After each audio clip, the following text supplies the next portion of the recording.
All right, we're going to be talking about Jim Burke's Effective Instruction.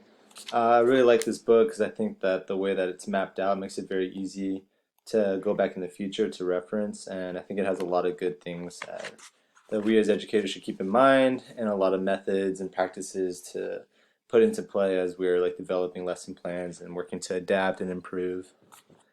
So, starting with varying instructional methods and strategies, I think varying is like a very common theme for this book, talking about just keeping things like mixed up and new and always coming with new approaches, just to keep the lessons interesting and engaging. And so the first point is variety keeps students engaged, and of course, multiple approaches helps us reach all students, not just a few students that may understand that specific approach. But by doing multiple approaches, we're able to reach more than just those few students. And um, this includes using many instructional strategies besides lecturing, which of course we're seeing a lot of moving away from too much direct instruction and getting the students more involved. Just avoids stagnation in the classroom. And of course, changing up group formations, modeling expectations as a teacher. It's important that we establish ourselves as a trustworthy model. And so that when we do show work like this, students can trust us that it is the right way and it will be helpful for them. And of course, activating background knowledge with varying techniques.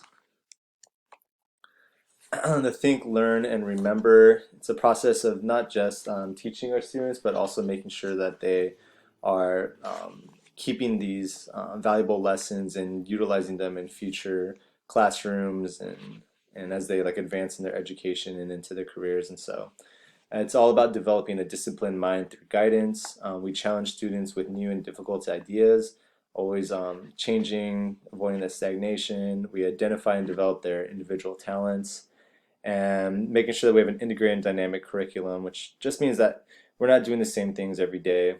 We're constantly mixing it up and like increasing like the expectations and the challenges that they're presented with, so that they're not only just mastering the same techniques through repetition, but they're actually growing. And so through that, we can develop beneficial habits within students, things like uh, just kind of removing the training wheels. And so we teach them like these skills that they'll be able to go out and grow as students themselves.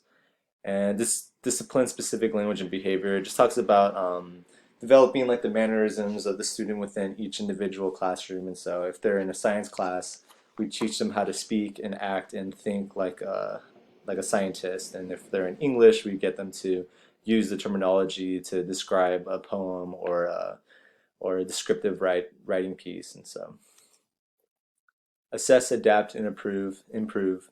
And this is like a big thing for teachers because it's important to use assessments because this gives us very valuable information. It's not necessarily grading or testing the students, so you don't have to worry about putting that pressure on them, but it just gives us the information about our students and gives us an opportunity as teachers to learn every day as well. And understanding our students' prior knowledge is a big part of that, and so that in order for us to get to know them more, and as we learn more about them and what works and what doesn't, we're able to adapt and improve on our lesson plans. And so making sure that what we're using is effective. And this goes back to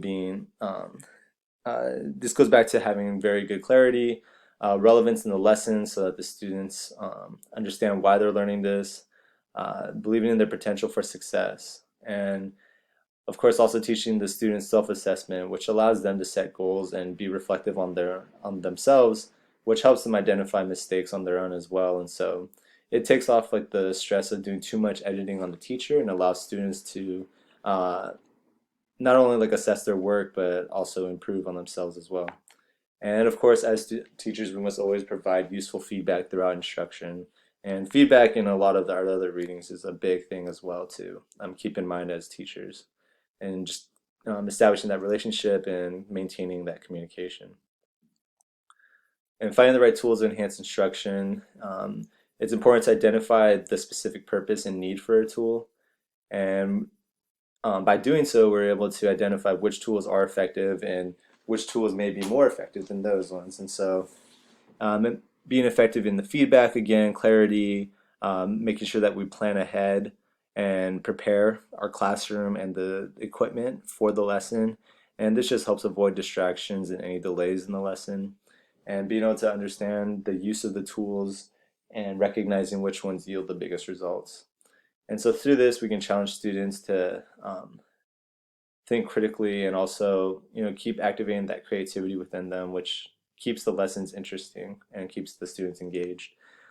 And once again, just being prepared to avoid obstacles. And so making sure that the classroom environment, the tools we're using, we have a good understanding of how to make it work and make sure that it will work before the lesson starts. That way, we avoid any distractions or losing control of the classroom, and we just maintain the productivity of the few minutes that we have in class with the students.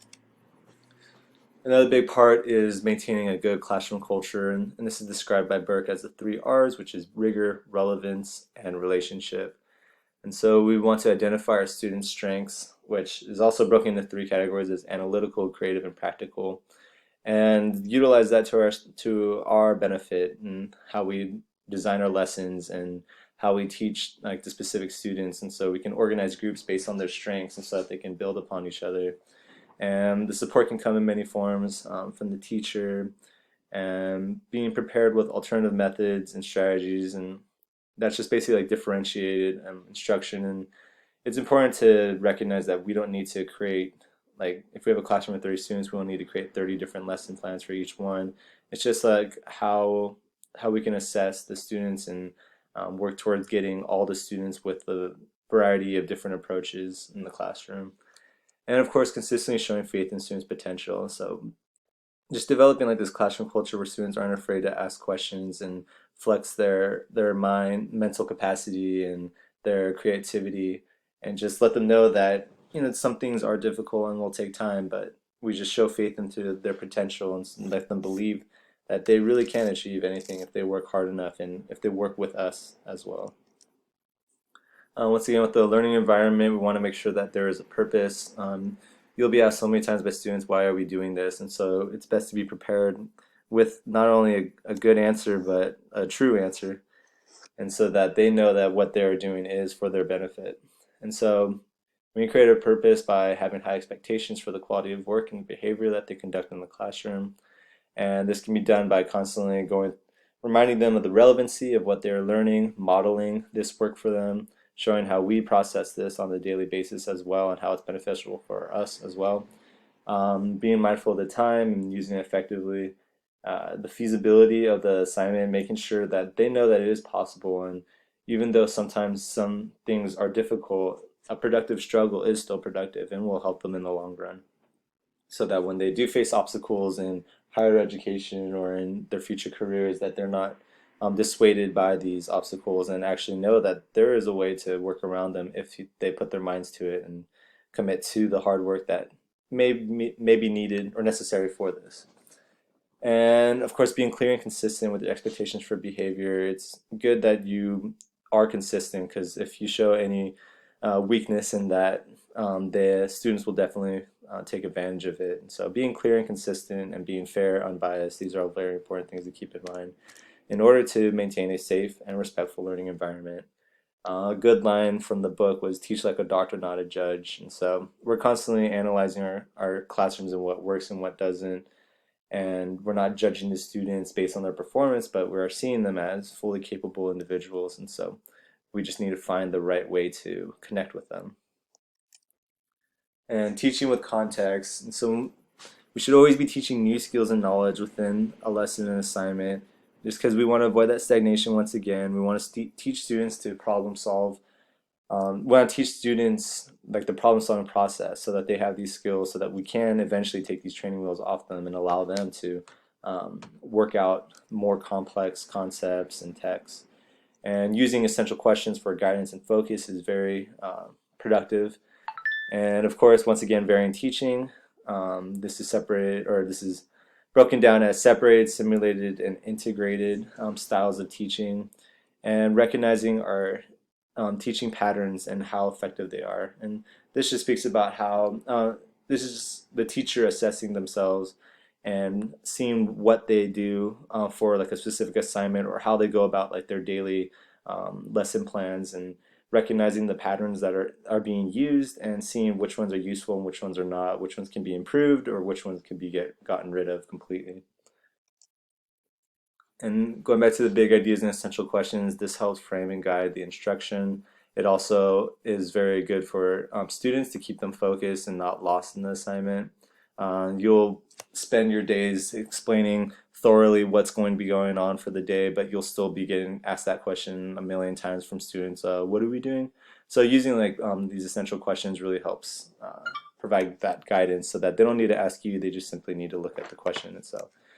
Um, and it's important to revisit and refine these things once again through these assessments and make connections with the assignments, show how things are building on top of each other, that we are constantly using these tools to build a strong foundation to move forward, and we're not just working in circles. And once again, using multiple approaches for engagement, keeping the class interesting, and being mindful of allowing time for participation from all students. And that's just important about getting everyone involved, making sure everyone's voice is heard. And when you have like a really good learning environment, this encourages more of those shy students to participate and recognize that like that expressing their ideas isn't a bad thing. They won't be embarrassed. They'll be supported by their participation and allowing space for multiple perspectives. You know, there are many ways to view any single thing, and so being able to get more voices and viewpoints in is very beneficial for all students, and also in developing like the empathy within them as well. Guiding students towards connections. There's a lot of good, useful tools in the book, like graphic organizers, guiding questions, different styles of study guides, teaching them good forms of note-taking strategies, and using charts uh, to track what we are learning and develop and expand on these connections. And so it's not enough just to give these students these connections, but also encouraging them to formulate these connections themselves and expand upon them, and really helps them get a further deeper meaning into the lesson at hand. And encourage the use of metaphors and similes. When you get students thinking in a metaphorical manner, it really helps develop that part of their brain where they're able to make these connections. And it also improves their quality of writing from a simple observation to a more in-depth understanding of what they're talking about.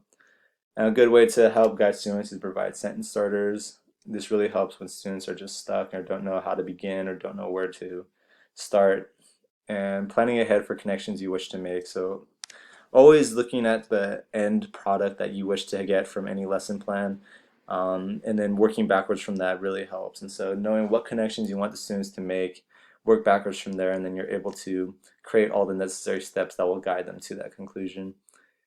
And connections can stimulate interest. So it's all about keeping the classroom interesting and engaging, keeping the students um, wanting to participate and voice their opinions and enjoy what they're learning and see how this new knowledge is very beneficial for them in their daily lives and future careers and education.